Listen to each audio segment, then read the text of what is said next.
Seja muito bem-vindo, bem-vinda a mais um Papo de Historiador. Hoje nós vamos trabalhar com o tema Independência das 13 colônias inglesas. Um assunto importante não só para os vestibulares, mas sobretudo para a compreensão do desenvolvimento histórico da América. Não só porque os Estados Unidos seriam a primeira colônia a se tornar independente, mas porque os valores utilizados e calcados a esse movimento, os valores iluministas, iriam se perpetrar, ou seja, iriam fundamentar as bases da ascensão dessa nova nação, que por sua vez vai influenciar um processo de descolonização do mundo americano. É inegável a influência dos Estados Unidos, dado o seu exemplo histórico, para que outras nações, como Argentina, Paraguai, entre outras mais, se tornassem independentes, se valendo do seu modelo ilustrativo de Estado. Para que a gente possa, então, analisar com melhor acuidade esse processo, nós vamos nos valer deste material, de um material que vai ser disponibilizado depois para vocês, né, no link abaixo ali na descrição do vídeo, tá? Bom, para a gente começar a analisar o processo que vai culminar na independência dos Estados Unidos, é fundamental que a gente entenda, compreenda minimamente o contexto histórico que se insere não apenas a formação dos Estados Unidos, como o seu próprio processo de independência. A formação dos Estados Unidos está ligada diretamente às chamadas revoluções inglesas. Uma vez que nós teremos em 1603, ou seja, século XVII, a morte da rainha Elizabeth I, conhecida como Rainha Virgem por não constituir matrimônio, e com a sua morte e a inexistência de herdeiros diretos a ela, teríamos então a ascensão de um rei escocês chamado James I. Esse monarca, ao chegar ao trono da Inglaterra, vai impor duras penas aos súditos ingleses, uma vez que reivindica a si um poder fortemente centralista, um poder de caráter absolutista. Todos aqueles que resistirem à existência desse absolutismo de fato, porém não de direito, vai acabar sofrendo perseguições. Perseguições de ordem política, pela desavença e a resistência em aceitar um poder absoluto, e mesmo perseguições de ordem religiosa, uma vez que a justificativa utilizada pelo rei James I para que o poder dele fosse aceito como absoluto era a tese do direito divino.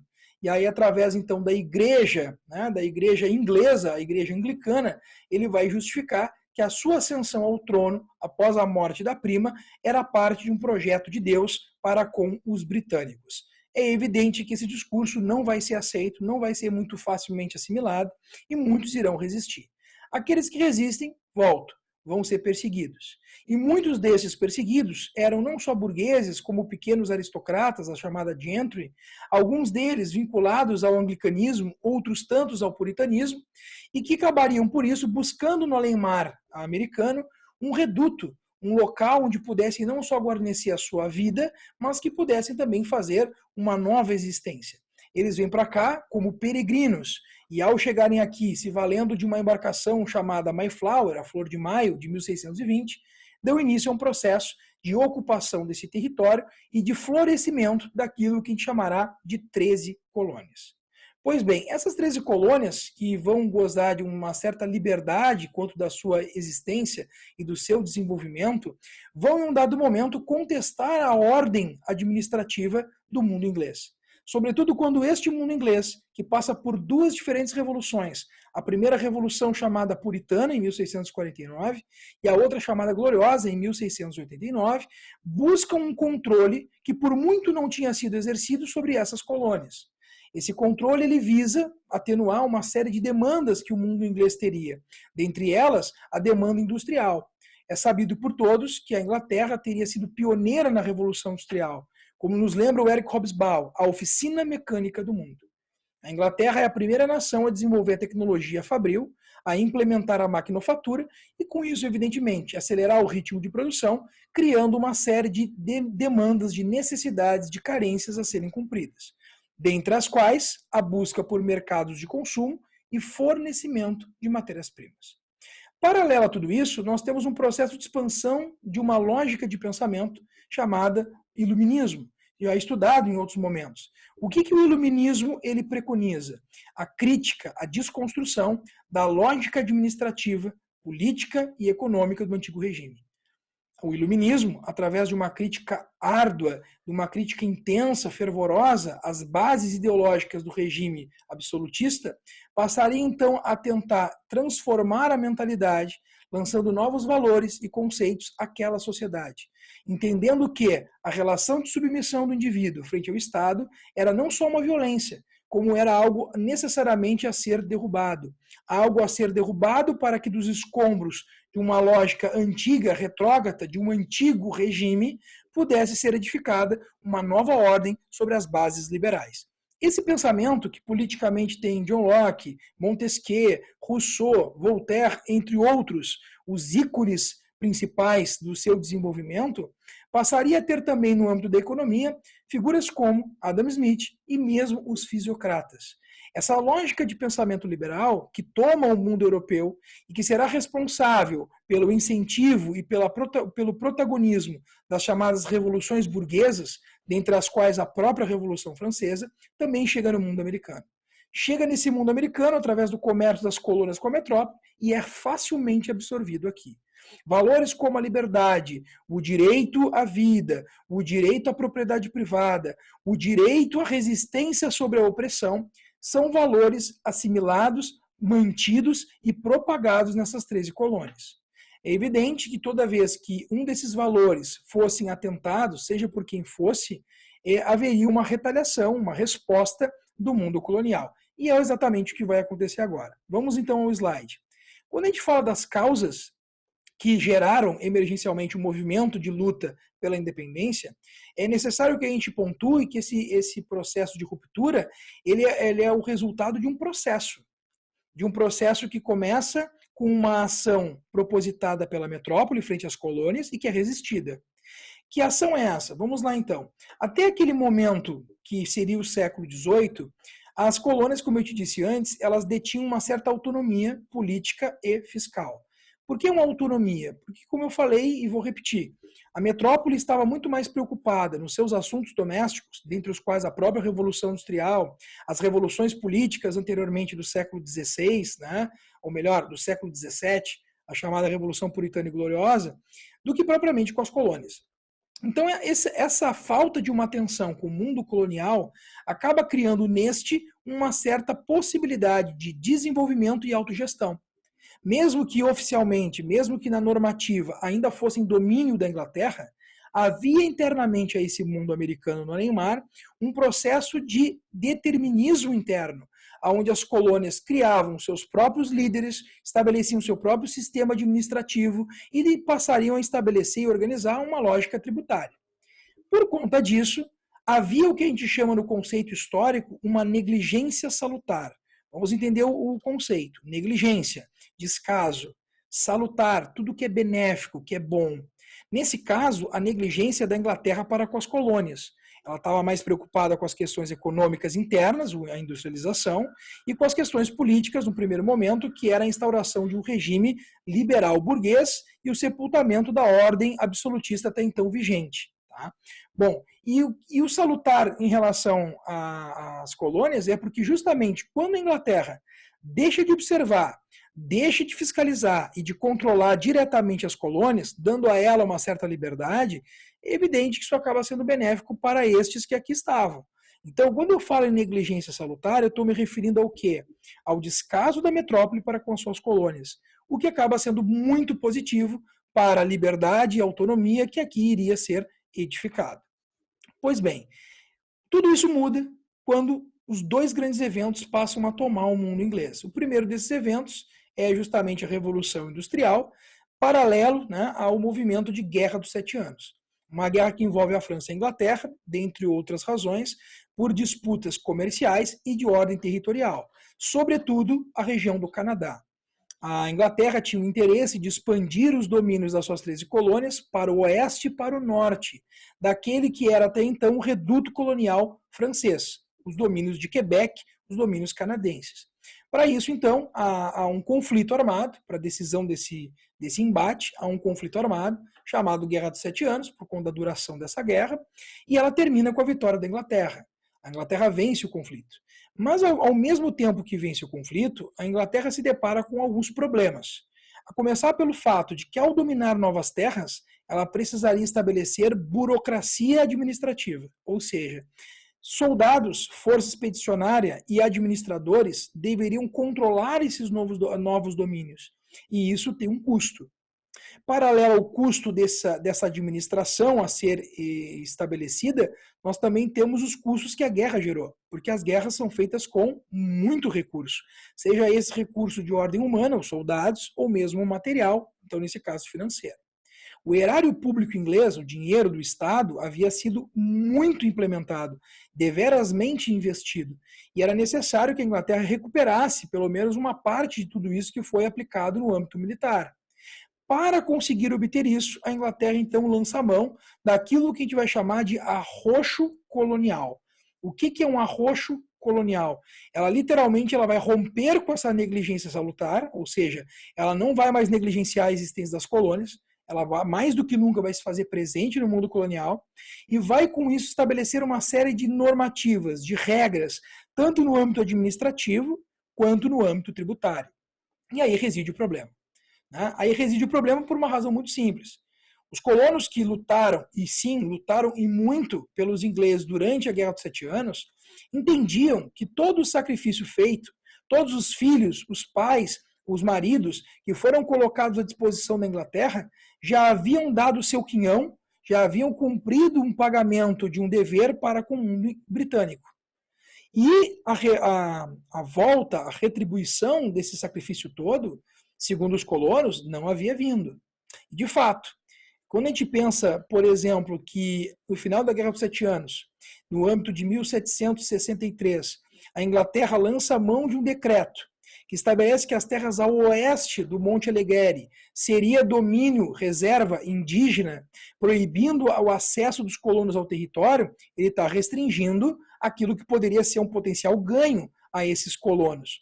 Uma vez que obtendo terras a oeste, os colonos passariam, evidentemente, a ter novos nichos de produção e comercialização, e isso é vetado.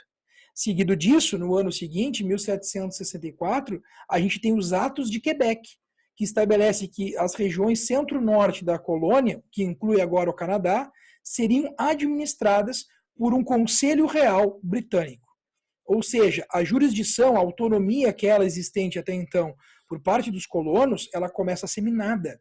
Ela começa a ser corroída pela intervenção e pelo controle que a Inglaterra passará a exercer sobre o mundo colonial. Só que não para por aí. A Inglaterra, ainda em 1764, ela vai lançar mão de uma determinação, a chamada Lei da Moeda. Essa Lei da Moeda, ela basicamente diz que não mais os colonos poderão emitir dinheiro. Os colonos não terão mais a condição de emissão de dinheiro, o que significa a perda de uma liberdade financeira. Os colonos agora terão que se valer da moeda dos ingleses e somente da moeda oriunda e impressa pelo mundo britânico. O objetivo, exercer o controle sobre a economia colonial. E aí nós vamos chegar ao derradeiro momento em que os ingleses, dentro dessa proposta de arroxo, de aperto, de fiscalização e de controle das colônias, eles vão lançar uma série de tributos. E tributos esses que não vão ser barganhados, discutidos, negociados, eles vão ser impostos. Uma imposição que, frente a uma colônia ou a um conjunto de colônias na costa leste, que haviam vivido e que inspiravam diretamente a fonte do iluminismo, sobretudo as colônias do norte, não seria facilmente, evidentemente, implementada. É lógico que vai haver resistência e é claro que essa resistência vai gerar um choque que culminará a médio prazo com a Guerra de Independência. Então vamos lá para que tributações foram essas e o que elas determinavam. A primeira lei tributária implementada ao mundo colonial é a chamada Lei do Açúcar.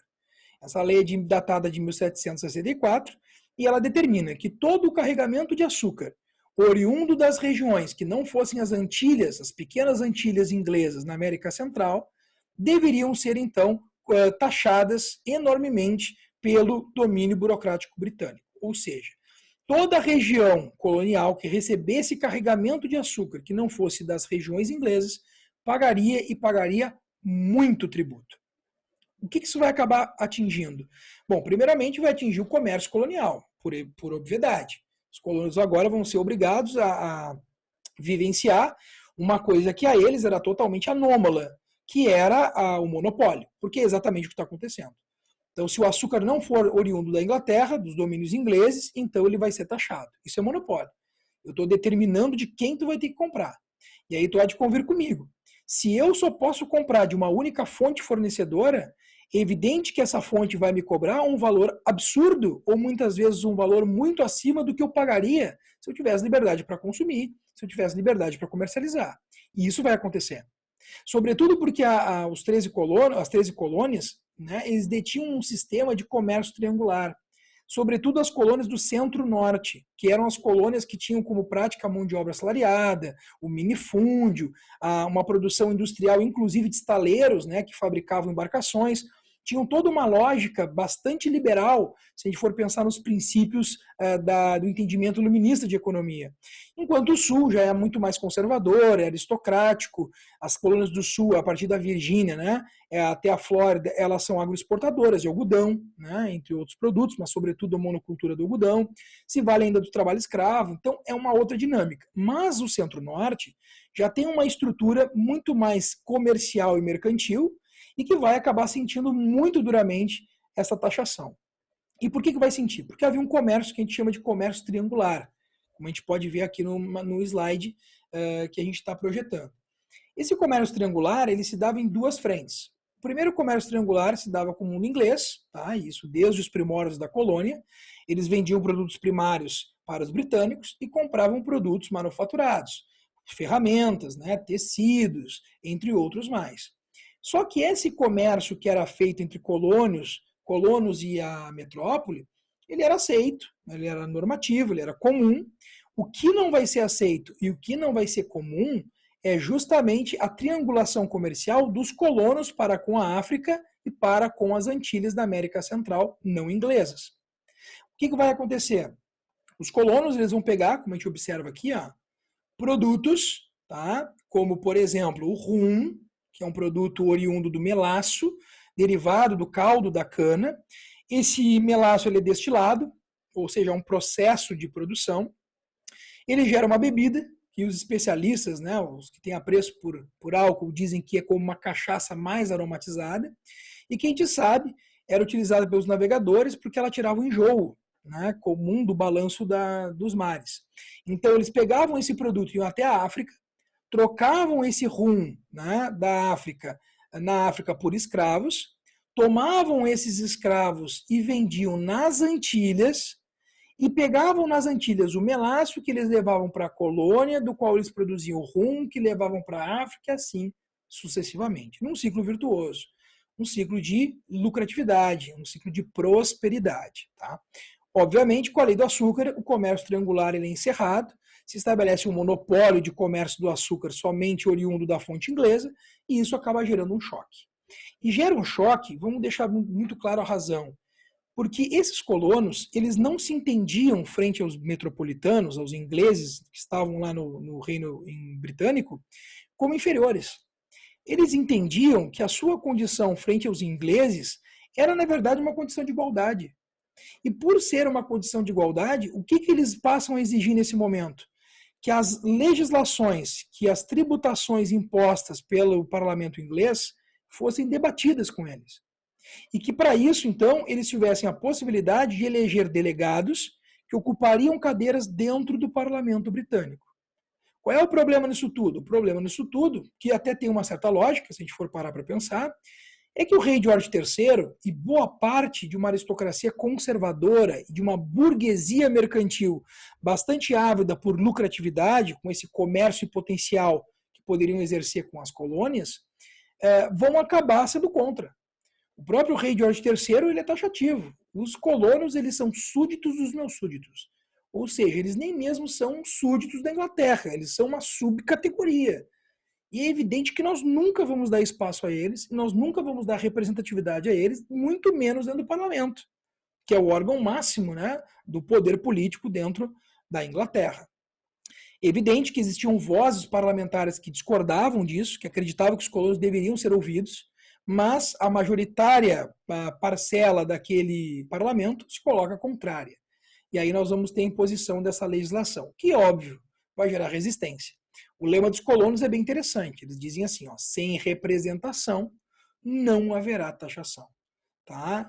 Não aceitarão nenhum tipo de tributo a ser pago de modo impositivo, sem que eles possam negociar, sem que eles possam ouvir e barganhar para com o parlamento. Resultado, há um enfrentamento, esse enfrentamento gera uma tensão, e essa tensão é muito prejudicial aos interesses da Inglaterra. E por conta disso, a Inglaterra resolve então arrefecer os ânimos e anular a lei do açúcar. Essa lei acaba sendo revogada. Só que essa lei é revogada, porém outras legislações viriam no seu encalço.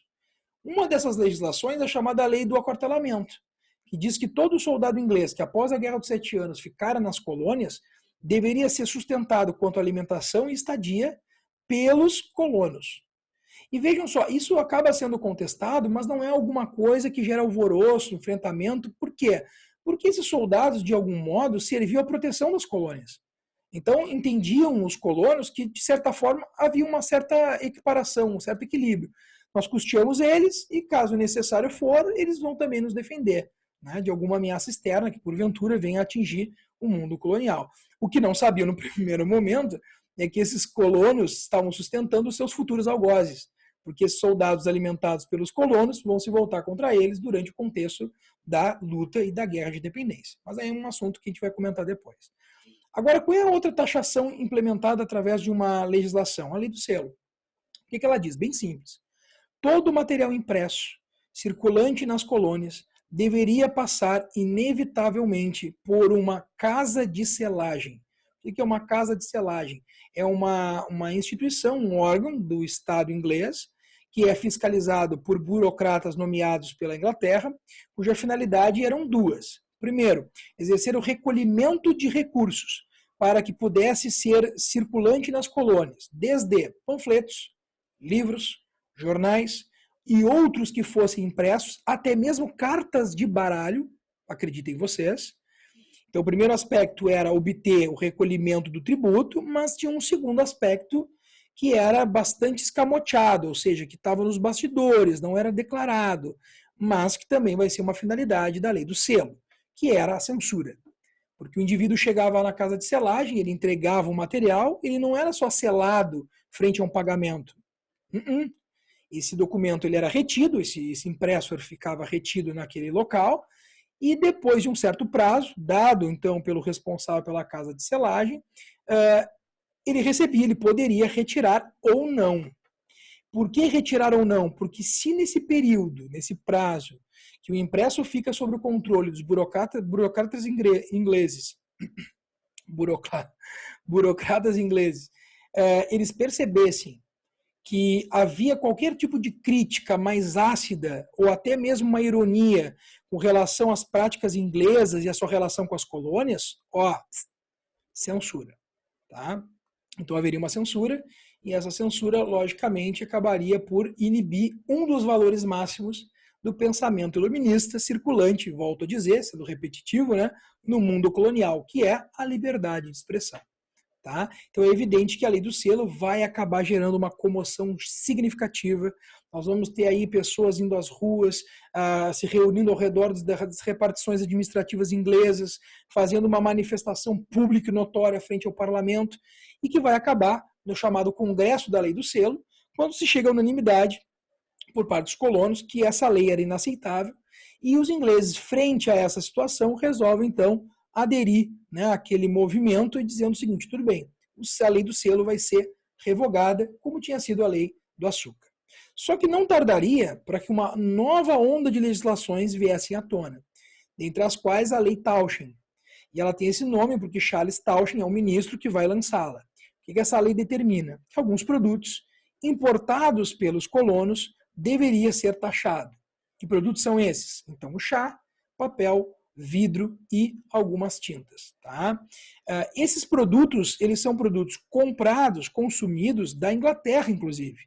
Mas dizia o Charles Townshend que eles deveriam ser tributados. Deveria haver sobre ele uma forma de recolhimento de recursos. O problema é que os colonos compravam esses produtos e, ao fazer isso, acabavam, ao ter que pagar esse imposto, encarecendo muito esse tipo de material, o que vai acabar prejudicando, sobretudo, os comerciantes coloniais. Então, o que vai acontecer? Mais uma vez, comoção, enfrentamento, discussão e embate. Charles Townshend recua frente a um parlamento que o acusa de criar uma instabilidade política frente às colônias. E aí a lei Townshend ela é, então, de novo, como a lei do açúcar e do selo, revogada. Porém, todavia, contudo, entretanto, um dentre os produtos taxados pela lei Townshend seguiria sendo taxado, que é dele que descende o nome da lei do chá. O chá era um produto, e a gente tem que ter clareza quanto isso, extremamente consumido dentro das colônias.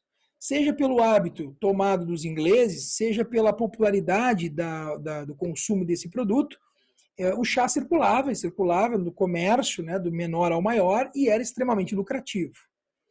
E o problema do chá não é o fato somente dele ser consumido enormemente dentro das colônias e até mesmo exportado por alguns comerciantes do norte. O problema todo reside no fato de que esse chá ele é consumido em grande parte da chamada Companhia das Índias Ocidentais. E a Companhia das Índias Ocidentais ela é uma companhia holandesa. E a Holanda é uma rival histórica da Inglaterra. Vale lembrar que a Holanda enfrentou as tropas holandesas, né, a esquadra holandesa enfrentou o próprio Oliver Cromwell, que foi o líder da República Inglesa. Né, e nesse enfrentamento nós temos a vitória da Inglaterra, mas é evidente que se cria, nessa guerra chamada anglo-holandesa, se cria uma certa cisão, né, uma série de revanchismos. Então, quando nós temos o consumo de um produto no mundo colonial britânico, oriundo daqueles que foram seus inimigos no passado, não um passado muito distante, é claro que a Inglaterra ela vai acabar, de alguma forma, se voltando contra isso. Como é que a Inglaterra se volta? Ela busca estabelecer um monopólio do comércio do chá. E isso porque havia uma Companhia das Índias, só que orientais, então a Companhia das Índias Ocidentais é a holandesa, e a Companhia das Índias Orientais era a britânica. E qual é a lógica da lei do chá? Todo chá consumido nas colônias tem que ser comprado deste monopólio exercido pela Inglaterra, ou seja, da Companhia Inglesa das Índias Orientais. O problema é que o monopólio ele cria literalmente um entrave para o comércio, porque vou voltar ao que eu tinha te explicado na lei do açúcar. Quando eu só posso comprar de uma pessoa, essa pessoa vai me cobrar o preço que ela quiser e eu vou ter que me sujeitar a pagar ou não ter o produto. Aos comerciantes e para os próprios populares coloniais que consumiam muito intensamente esse produto, isso era muito danoso. Então é evidente que vai acabar gerando um novo enfrentamento. E um enfrentamento que acaba estabelecendo, inclusive, um movimento de luta, né? Alguns falam de um massacre, né, que ocorre dentro das divisas coloniais, e muito porque os colonos, não aceitando a imposição dessa determinação tributária, eles vão revidar, trazendo à tona um episódio chamado de Festa do Chá de Boston, que na verdade está entre aspas, porque de festa não tem nada. Por que eles chamam de Festa do Chá de Boston? Boston, que é uma zona portuária, né, na região de Massachusetts. Na verdade, eles fazem isso, eles falam que é uma festa, porque olha só o que a imagem mostra. Ali tu tem índios, que na verdade não são índios, são os colonos travestidos de indígenas que entram nas embarcações da Companhia das Índias Orientais Inglesas e jogam as caixas de chá na água. Ou seja, eles destroem o carregamento num ato muito claro de revide, de boicote, frente a essa legislação abusiva no seu entendimento e que estabelece uma lógica de controle sobre o comércio do chá.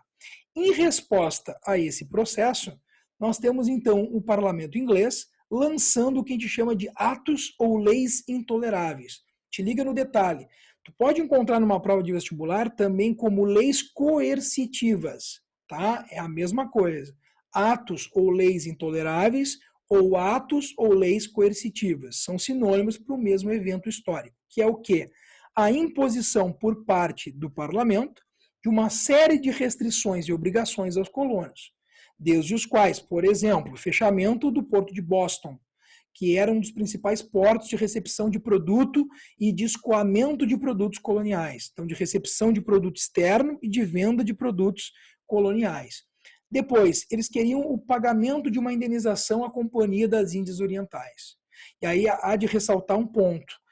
Historiadores como Neil Ferguson nos contam, né, que esta companhia ela tinha como acionistas muitos parlamentares ingleses. Ou seja, é lógico que o parlamento exigiu uma restituição, uma indenização. São os próprios parlamentares, pelo menos alguns deles, que são acionistas majoritários dessa empresa. Então é evidente que o poder do Estado seria utilizado a seu favor nesse momento. Então, uma indenização.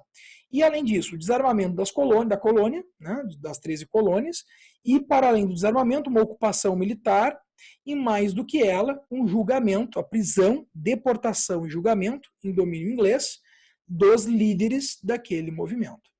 Então, eles queriam uma delação, eles queriam uma extradição e um julgamento, obviamente arbitrário, pelas leis inglesas e não levando em consideração as leis e o conjunto jurídico existente dentro das colônias.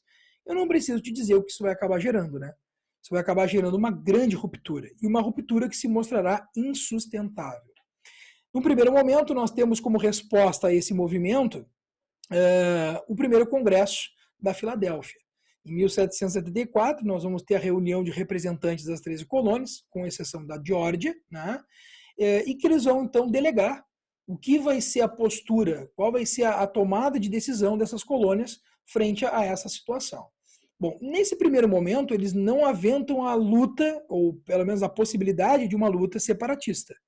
Eles apenas entendem que é necessário buscar uma forma de diálogo. Se essa forma de diálogo ela não vai se dar de modo cordial, então ela vai ser provocada. E como é que ela vai ser provocada? Estabelecendo boicote comercial aos produtos ingleses. Ninguém compra mais produto da Inglaterra. Se a Inglaterra não quer conversar, nós vamos forçar uma conversa. Nós não vamos comprar nenhum produto dela. Ou ela dialoga, ou então a gente vai boicotar. Só que esse boicote ele vai ser respondido pela intervenção armada. As tropas inglesas acabam chegando à colônia, reforçando aqui nas colônias já estavam, e começa um processo, então, primeiro, de busca por armamentos, visando aí tomar dos colonos as armas que eles poderiam usar para um enfrentamento armado, e com isso, obviamente, uma resistência que gera dois diferentes momentos de luta, que é em Lexington e em Concord. Tá? Nós temos enfrentamento quando as tropas chegam e tentam tomar desses colonos armamento e eles não permitem. E aí começa um movimento de escaramuça, de enfrentamento, de luta, de embate, que nos leva a esses dois episódios. A partir daí, então, se percebeu algo que fica muito claro. Não haveria como dialogar, não haveria como barganhar com os ingleses. Eles não estavam dispostos a isso. Então se convoca um segundo congresso da Filadélfia, esse no ano seguinte, em 1775. Nesse segundo congresso, como as reivindicações do primeiro não tinham sido atendidas, como nós não tínhamos nenhum tipo de diálogo, de linha de debate com o mundo britânico, então agora a repressão continuada só poderia ser sustentada frente ao embate. Ou seja, não há outra forma a não ser a luta direta e aberta contra a Inglaterra. E nesse sentido, a ruptura para com os ingleses vai acabar gerando toda uma comoção ideológica dentro das colônias. E a gente não tem como não citar o Thomas Paine, que é um iluminista, né, e que vai lançar a mão, ele é um britânico iluminista, vale lembrar, e ele vai lançar a mão de um panfleto chamado Common Sense. Né? Então, o senso comum, ou seja, o ideal das colônias deveria ser o ideal da liberdade. Se não pegassem armas e lutassem por ela, se estariam fadados ao domínio e à exploração do mundo inglês, a uma tirania insuportável e inentendível para aqueles colonos. Por conta disso, George Washington então acaba sendo nomeado como comandante em chefe das tropas coloniais, enquanto uma delegação diplomática, né, regida por Benjamin Franklin, vai passar a buscar no estrangeiro europeu apoiadores à causa colonial. E não demoraria muito para que eles conseguissem apoiadores, como a gente vai citar. Nessa imagem que tu estás vendo, que é uma imagem daquela época, tu percebe que não tens uma cobra, né, toda ela despedaçada, fragmentada. Vejam que essa cobra ela tem uns pedaços, e do lado desses pedaços nós temos algumas siglas. Na verdade, essas siglas representam as 13 colônias existentes na América.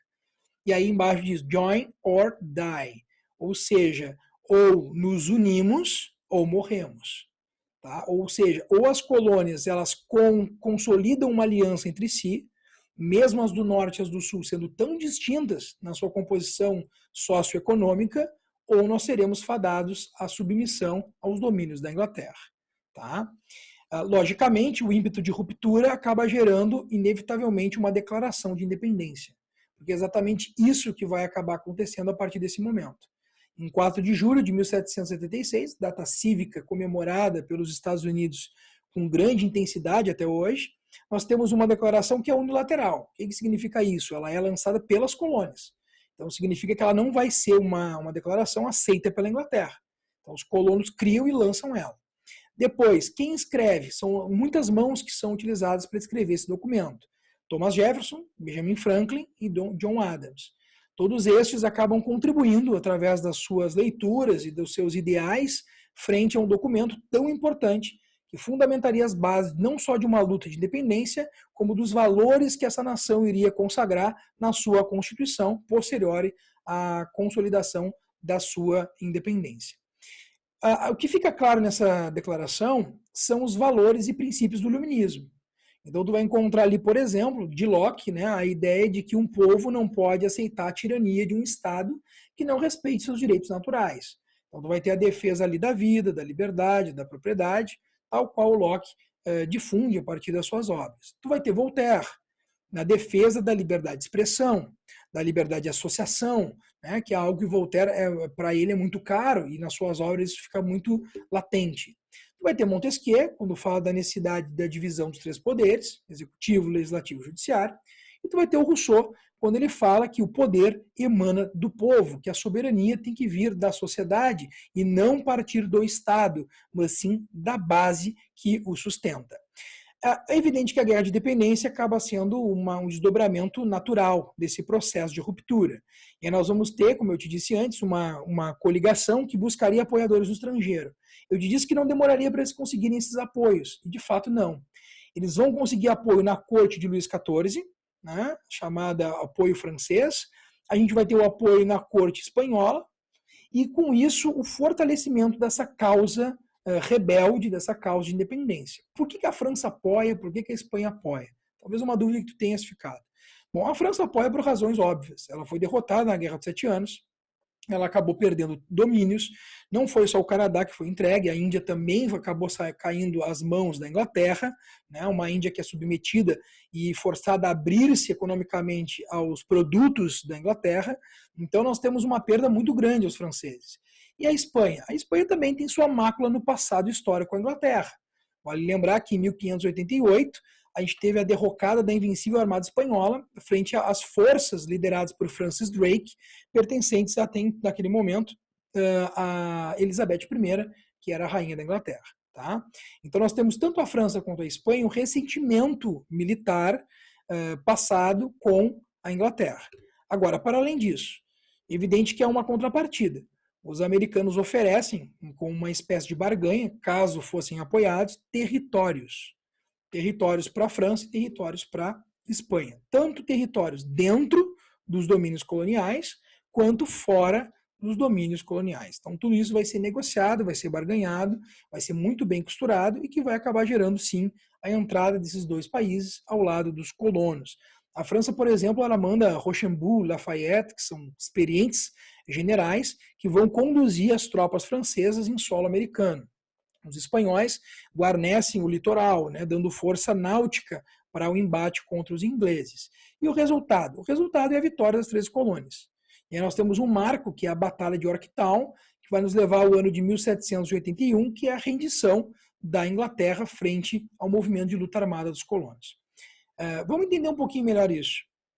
Quando tu pega um livro didático, quando tu pega um livro que trate desse assunto, independência dos Estados Unidos, tem um outro termo usado que é Revolução Americana, esse eu já não gosto muito, mesmo que quem advoga a seu favor diga que a Revolução Americana poderia ser assim entendida, porque a partir da independência dos Estados Unidos, outros movimentos na América seguiriam seu curso, ou seja, buscariam, pela sua influência, a independência. Então, uma revolução que de fato impactou no mundo americano. Mas eu não gosto muito do termo, porque quando fala em Revolução Americana, dá uma ideia de que, na verdade, os Estados Unidos representam a América. Eles são líderes da América. Então, Revolução Americana, mas é dentro dos Estados Unidos.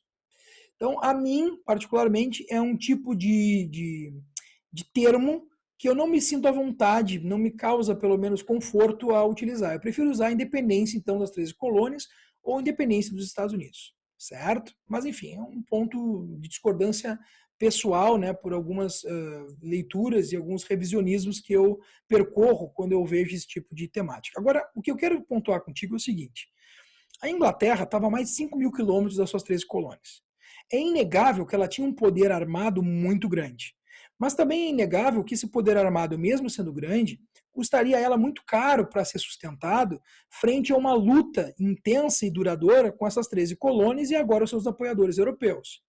O que a Inglaterra calculou? Se eu enfrentar essas 13 colônias por tempo demais, de modo a me desgastar, isso não vai ser apenas prejudicial a mim como nação, no sentido da organização doméstica, né, da questão econômica interna, como externa, porque a Inglaterra tinha muitas colônias. E essas colônias certamente seriam atacadas pelos seus inimigos, dentre eles os próprios franceses e espanhóis, assim como os holandeses. Então, ela preservando aquele domínio que já tinha, que era o domínio nacional e internacional colonial, ela resolve abdicar das suas 13 colônias. Aqui nós temos uma coisa interessante, principalmente pensando em Enem. Todo movimento de ruptura, todo movimento revolucionário, ele leva de forma assim totalmente própria a queda de símbolos. Tá? É uma coisa inerente a esses movimentos. Todo movimento de ruptura ele gera a derrubada daquilo que significava a sua opressão, significava aquilo que ele queria de alguma forma superar. Nesse caso em especial da imagem, o que está sendo derrubado? A estátua do rei George III, que era o rei inglês. Então, o que estava sendo superado? O controle, né, da Inglaterra sobre as colônias. Nada mais justo que o símbolo desse controle fosse assim sepultado. Se a gente pegar um outro exemplo, vamos falar para a Revolução Francesa, que vai beber muito da independência dos Estados Unidos. A Revolução Francesa tem como marco a Bastilha, que em 14 de julho de 1789 é tombada. Não se é deixado pedra sobre pedra de uma estrutura que fora, num passado, uma cadeia, né, um local de repressão e que simboliza o autoritarismo e a violência do antigo regime absolutista francês. Então, isso para dar um outro exemplo. A gente poderia falar também da lógica da União Soviética. Quando nós temos o fim da União Soviética, em 1989, a queda do Muro de Berlim, seguido ali em 1991, com o colapso da União Soviética, uma das primeiras coisas que são retiradas, né, do circuito popular são os monumentos em alusão ao Stalin. E isso, na verdade, já vinha acontecendo desde a sua morte, em 1953. Mas quando a União Soviética colapsa, todos aqueles países que vão surgir, que vão ascender do desmantelamento desse bloco, vão sim derrubar os símbolos que lhes levava a um momento de controle e de manipulação do Estado soviético, né, que tem no Stalin a sua figura mora. Então, a derrocada de símbolos acaba sendo bastante interessante de ser percebida, de ser lida, porque ela faz referência a uma superação de algo existente até aquele momento. Se a gente pegar agora os movimentos próximos à nossa realidade atual, né, antes do Covid, nós tivemos alguns embates na região da Bolívia, tivemos alguns embates na região da Venezuela, sobretudo, e ali nós também tivemos estátuas dos colonizadores, né, espanhóis sendo derrubadas. Por que esse movimento buscou a derrubada na Venezuela dessas estátuas? Para dizer, num simbolismo muito claro, que não se aceitaria nenhum interesse externo junto àquela sociedade. Então vejo que interessante isso, né? A gente tem um movimento de derrubada de símbolos. O Chile faz a mesma coisa.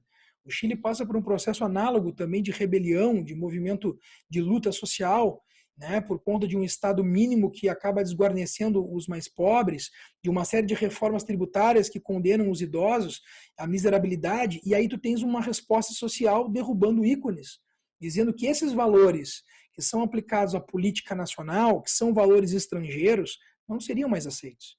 Né? E não são mais aceitos, e se percebe isso quando tu tem a pichação dos monumentos históricos de um passado colonial, quanto quando tu tem a derrubada desses símbolos que representam a introdução dos interesses externos dentro daquela nação.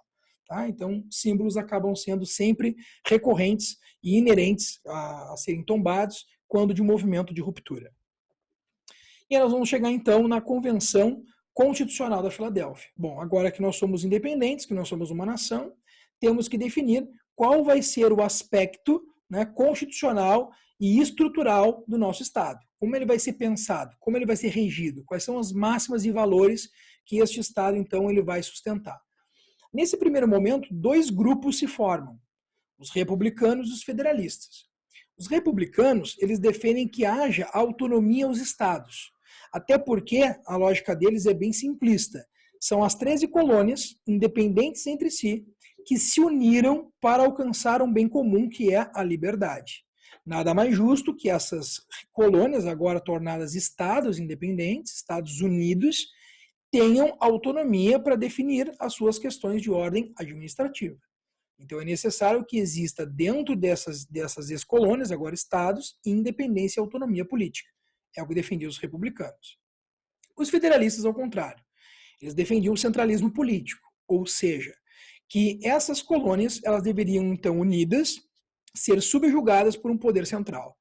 E deste poder central residiria todas as diretrizes, as normativas que os estados deveriam, então, assimilar, aceitar e obedecer. Vejam que claramente são duas correntes bem diversas, duas correntes bastante antagônicas, mas que vão acabar chegando num consenso. Qual é o consenso? Um pouco das duas coisas. Aí nós vamos ter então a proclamação da República Federativa Presidencialista dos Estados Unidos da América. Ela vai ser republicana, no sentido de que vai haver autonomia para os estados, ela vai ser federativa, porque vai haver um poder federal sobre esses estados, regido por uma lógica presidencialista e composta por um sistema eleitoral. Então, tu vai ter autonomia aos estados, mas alguns assuntos serão tratados exclusivamente pelo poder central, pelo poder federal, que é liderado por quem? Pelo presidente da República, certo? Então, nós vamos ter aí autonomia sustentada aos estados e, ao mesmo tempo, uma estrutura centralista que detém o controle e vai delegar aspectos próprios das decisões de âmbito nacional.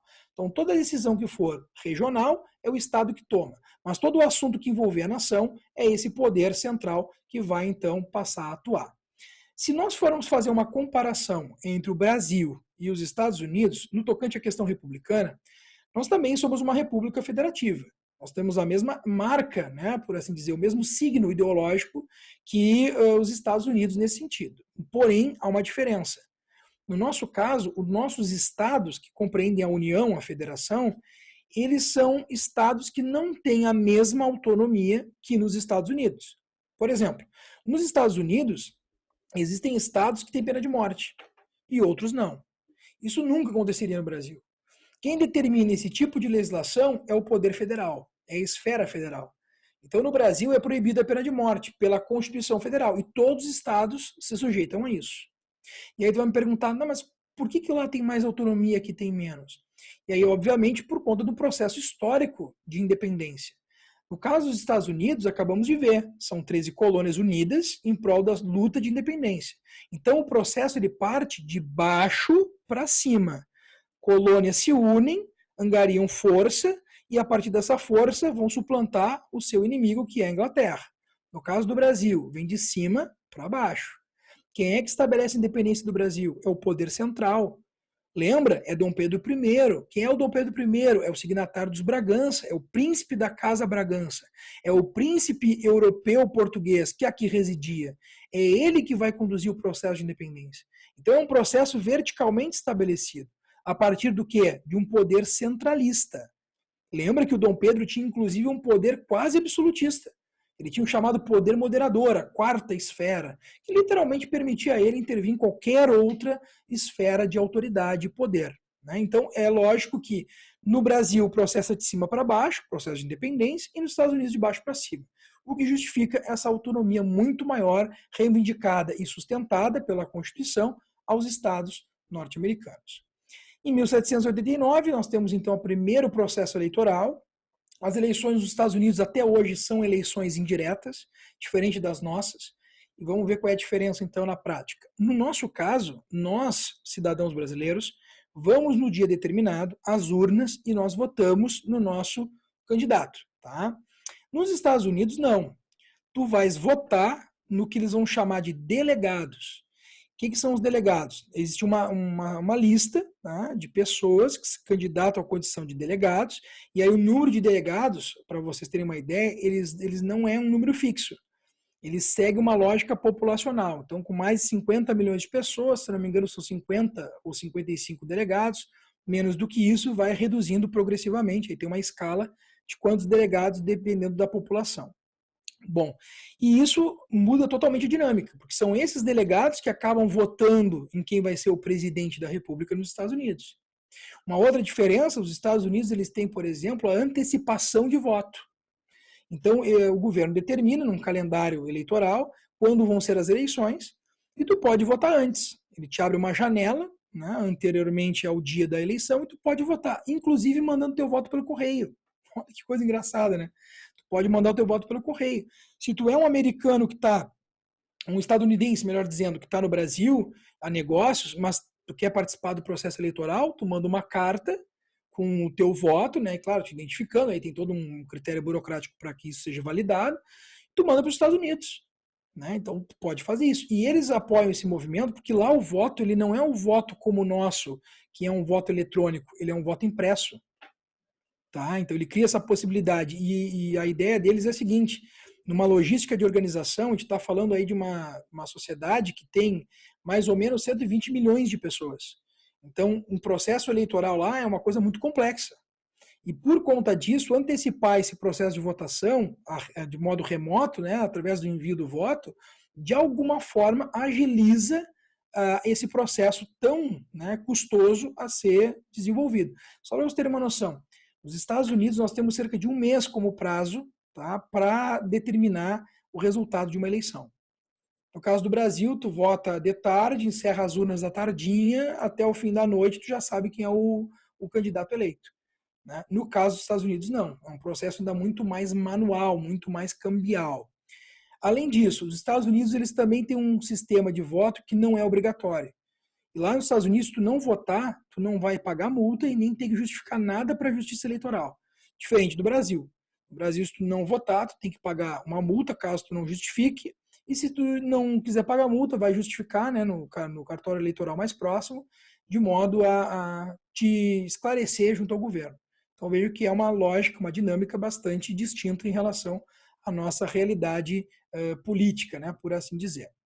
Outra coisa, nos Estados Unidos, nessa lógica de votação em delegados, tu tem uma máxima que eles usam que é o vencedor leva tudo. O que significa isso? Se digamos que num estado da Geórgia, o número de votos, tá, para delegados que representam o Partido Republicano for maior do que o Partido Democrata, os delegados todos daquela região, mesmo os democratas, acabam se tornando votos para o presidente.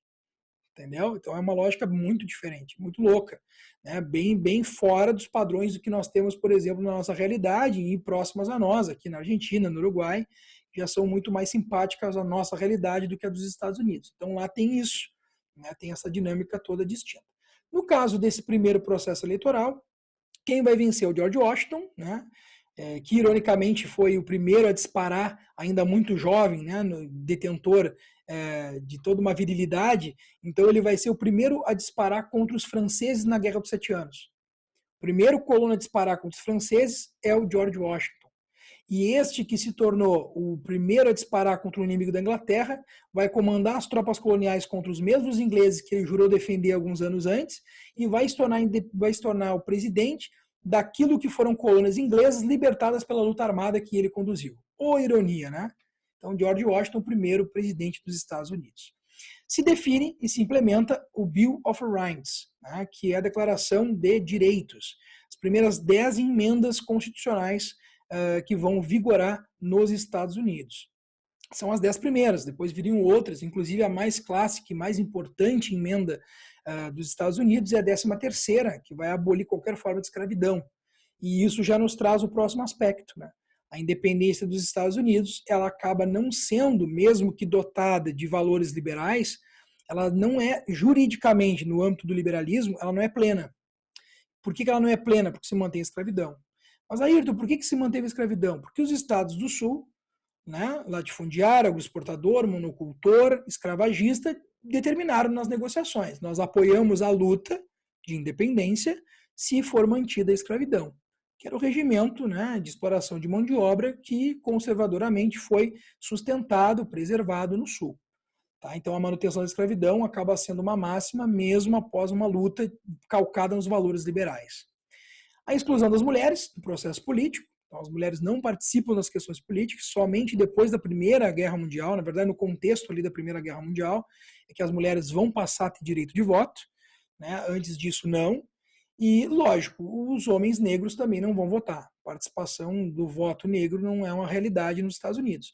A gente até vai ter um processo de avanço, né, em termos de participação do negro, só que as leis estaduais, principalmente no sul, né, Virgínia, ali a região mais ao sul, as leis segregacionistas, né, as chamadas leis Jim Crow, que vão acabar sendo implementadas no dado contexto do século XIX, elas acabam inibindo, né, a participação do negro nas questões políticas e mesmo as manifestações culturais, religiosas dessa comunidade. Então a gente vai ter uma série de violências praticadas, de atos contra esses negros, de organizações, né, como a Ku Klux Klan, que vai descender da Guerra Civil Americana. Antes dela a gente vai ter o VASP, né, homens brancos anglo-saxões, protestantes, que também vão defender uma supremacia branca. Tudo isso nesse contexto, né, depois da abolição da escravatura nos Estados Unidos, e antes disso uma violência que retalha todo e qualquer tipo de participação e interação da comunidade negra dentro do governo americano, dentro da sociedade americana, melhor dizendo. Tá? Só um ponto aqui antes de a gente falar das consequências e partir para o encerramento, né, que vai ser o comentário dessas 10 primeiras emendas, é dizer que elas vão ser influenciadas diretamente por dois documentos, tá? Os dois documentos da Inglaterra. O primeiro documento vai ser a Carta Magna, de 1215, aquela constituída lá no contexto do João Sem Terra, que a gente, né, já comentou em outros momentos, e a outra vai ser o próprio Bill of Rights, que vai ser a Declaração de Direitos, de 1689, que é o documento que encerra a Revolução Gloriosa na Inglaterra. Um documento que é assinado, então, pelo Guilherme de Orange, agora Guilherme III, rei da Inglaterra no contexto da Revolução Gloriosa, e que vai, então, juntamente com Maria II, esposa e filha do rei James II, que foi deposto pela Revolução, governar a Inglaterra. Então, uma constituição de direitos, uma declaração de direitos que estabelece a limitação do poder do rei, a preponderância do parlamento, uma série de filtros, né, de sistemas de pesos e contrapesos para que a monarquia seguisse existindo como um símbolo, né, bastante conservador, por que não dizer assim, do mundo britânico, mas o poder residindo de fato no parlamento. É aquela velha história. O rei reina, mas não governa. Essa é a estrutura criada na Inglaterra desde 1689 e até hoje em vigência, né, dado a realidade da manutenção do regime parlamentar e liberal constitucional britânico. Então, é nessas duas fontes que o Bill of Rights vai acabar se pautando, além, é claro, dos valores do liberalismo e do pensamento iluminista como um todo. Agora sim, consequências. Então, consequências da independência dos Estados Unidos, influência sobre outros movimentos, que a gente já comentou, então ela vai se tornar o espelho para o mundo americano, e não somente para ele. A gente vai ter desdobramentos dessa independência dentro da França, né? A própria declaração de dependência dos direitos do homem e do cidadão vai beber muito na declaração de dependência dos Estados Unidos. Então, tu vê o desdobramento direto. E há uma razão muito simples para a gente perceber isso, né? Vamos imaginar que quando nós temos a vigência da participação da França nessa guerra, ela mandou para cá oficiais. E esses oficiais, eles saem daqui embebidos, encorajados pela lógica dos ideais iluministas, que não só foram bandeira, como foram a força propulsora para que esses colonos lutassem contra a Inglaterra. E eles levam essa experiência para lá, para a França. Quando o movimento burguês, né, começa a estabelecer uma marcha acelerada em prol da derrubada do absolutismo, esses indivíduos que lutaram aqui na América em prol da república, em prol dos ideais liberais, vão tomar em armas contra a monarquia no mundo europeu francês. Então é evidente que os desdobramentos também estão muito alicerçados a esse vínculo que a própria França se voluntariou a constituir para com as 13 colônias naquele momento. Tá? E, por fim, a manutenção da distinção norte-sul. Como a gente falou antes, a escravidão não foi superada, o modelo agroexportador, latifundiário, aristocrático do sul ele é preservado, paralelo ao centro-norte, que é industrialista, pautado pelo minifúndio, pela policultura, pelo industrialismo, pelo comércio livre, né, pelo sistema protecionista, ou seja, por toda uma lógica distinta, bastante claramente, das bases econômicas do sul. Então, essa manutenção ela acaba sendo bastante evidente com o fim da independência. E claro que ela vai acabar em um dado momento gerando um contraste insuperável. E esse contraste vai ser no século XIX a questão da abolição da escravatura, que com Abraham Lincoln sendo eleito, ele que era defensor da pauta abolicionista, vai acabar gerando a separação do Sul e o início daquilo que a gente vai chamar de Guerra de Secessão, ou seja, guerra de separação entre o Norte e o Sul. Uma guerra que termina depois de longos, quase 5 anos de conflito. Nós vamos terminar ela tendo um saldo de cerca de 600 mil mortos, uma guerra que gerou uma perda humana enorme, mas que tem como consequência a integração das duas regiões, Norte e Sul, e uma progressiva ascensão econômica e política dos Estados Unidos no mundo. Então, a superação do Norte e do Sul só vai acontecer com a Guerra Civil Americana nos idos de 1860. Então, a gente já está falando aí de um movimento mais à frente, lá no século XIX. Tranquilo? E como eu te disse, a gente vai comentar então aqui muito rapidamente as 10 emendas, que são muito importantes, porque elas fundamentam as bases iniciais da instituição do governo americano. Então, o primeiro artigo, o Estado laico, né? Então, a liberdade de expressão, a liberdade de locomoção, de associação, né? Então, a liberdade religiosa. Então, tu vai ter tudo isso como uma máxima a ser consolidada pelo primeiro artigo, que é o pai fundador do Bill of Rights. Depois, o segundo artigo, muito importante, porque até hoje ele é muito presente na cultura americana, que é o direito do porte de arma. Tá? Então, os Estados Unidos têm essa lógica armamentista que se reflete na sua indústria, né, na sua própria economia, no seu PIB. É muito forte a participação da indústria armamentista no PIB americano, e que acaba sendo bastante polêmica quando a gente tem os massacres de Columbine, entre outros episódios bastante dramáticos, que hora e outra a gente se depara aí, né, através dos noticiários. Mas há também quem defenda, inclusive no nosso país, há quem defenda o porte de arma, quem defenda essa possibilidade do uso da arma. Eu não estou fazendo juízo de valor, né? Não é a minha intenção fazer isso aqui, é só realmente apresentar a existência dessa polêmica, né? E que nos Estados Unidos acaba sendo um valor muito forte por conta do próprio processo de independência. Lembra que quando os ingleses vieram às colônias para desarmar os colonos, houve uma resistência. E essa resistência se deu por quê? Porque esse desarme tornaria os colonos vulneráveis aos estrangeiros ingleses. Então, manter as armas, para eles, significa não só ter um armamento e potencial para se defender, mas também, de algum modo, simboliza a liberdade, tá? Que eles alcançaram pelas armas. Depois, o artigo 3º, nenhum soldado será, em tempo de paz, alojado em qualquer casa, sem o consentimento do proprietário, nem em tempo de guerra, salvo de forma prescrita na lei. Então, aquela coisa de que tem que se sustentar o soldado, tem que se sustentar custeando todos os seus gastos, porque ele é o protetor ou ele simboliza uma autoridade, não mais. Evidente que isso é uma resposta, né, ao que foi implementado durante o período colonial, que era a obrigatoriedade dos colonos sustentar os soldados ingleses. Artigo 4, proteção à propriedade privada, então a proibição da busca e apreensão arbitrária, tá? E, claro, da prisão sem a devida representação legal. Ou seja, ninguém vai ser preso, vai ser tolhido da sua liberdade, ou vai ter a perda da sua propriedade privada sem que haja uma ponderação, uma justificativa legal, jurídica para isso. Tá? Então, literalmente, a proteção da propriedade privada sendo declarada por esse artigo. Depois, o artigo 5º, nenhuma pessoa será obrigada a responder por um crime capital ou infamante, salvo por denúncia ou pronúncia de um grande júri. Ou seja, né, tu só vai acabar respondendo por um crime se a lei, se o governo entender dessa forma. Se ele entender que tu transgrediu, né, algum princípio constitucional, se tu realmente feriu as bases daquela Constituição.